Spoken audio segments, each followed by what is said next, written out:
Hi friends, welcome to AK trading. இப்போ bank Nifty நாளைக்கு movement எப்படி இருக்குன்னு பார்க்க போகிறோம். அதுக்கு முன்னாடி லாஸ்ட் ட்ரேடிங் என்ன நடந்துச்சுன்னு பார்ப்போம். இன்றைக்கி மார்க்கெட் ஓப்பன் ஆனது 47,318, ஹை வந்து 47,529, லோ வந்து 47,191.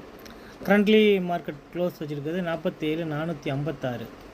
இப்படி பார்க்க போனோம்னா ஒரு பாசிட்டிவ் க்ளோசிங் தான் வச்சுருக்காங்க. அப்போ நமக்கு நியர்பை ஸ்ட்ரைக்காக இருக்கிறது 47,400. இப்போ 47,400 படி பார்த்தோன்னா கால் ஆப்ஷன்ஸு 301 ரூபா, புட் ஆப்ஷன்ஸு 270, டோட்டலாக 571 பாயிண்ட் மூவ்மெண்ட் இருக்கிறதுக்கு நமக்கு சான்ஸ் இருக்குது.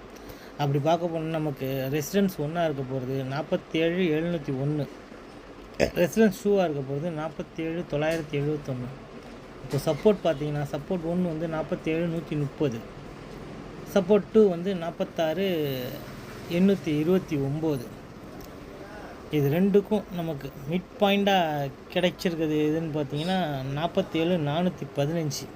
இப்போ 47,415க்கு மேலே மார்க்கெட் சஸ்டெயின் ஆனால் என்ட்ரி டு கால் ஆப்ஷன்ஸ், அதுக்கு கீழே மார்க்கெட் சஸ்டெயின் ஆனால் என்ட்ரி டு புட் ஆப்ஷன்ஸ். இப்போ மார்க்கெட் வந்து 47 கால் சைட் போகணுன்னா முக்கியமாக ஓப்பனுக்கு மேலே இருக்கணும், நம்மளோட மிட் பாயிண்ட்டுக்கு மேலே இருக்கணும், எஸ்டர்டே அதாவது இன்றைக்கி க்ளோசிங்க்கு மேலே இருக்கணும், இன்னும் ஹைக்கு மேலே இருக்கணும். இது எல்லாத்துக்கும் மேலே மார்க்கெட் ஸ்டாண்ட் பண்ணிச்சுன்னா தாராளமாக கால் ஆப்ஷன்ஸ் போகும். அதுக்கு கீழே மார்க்கெட் அப்படி வந்துச்சுன்னா entry to put options. Okay friends, அவ்வளோதான் இந்த வீடியோ பிடிச்சிருந்தா லைக் பண்ணுங்கள், ஷேர் பண்ணுங்கள், கமெண்ட் பண்ணுங்கள்.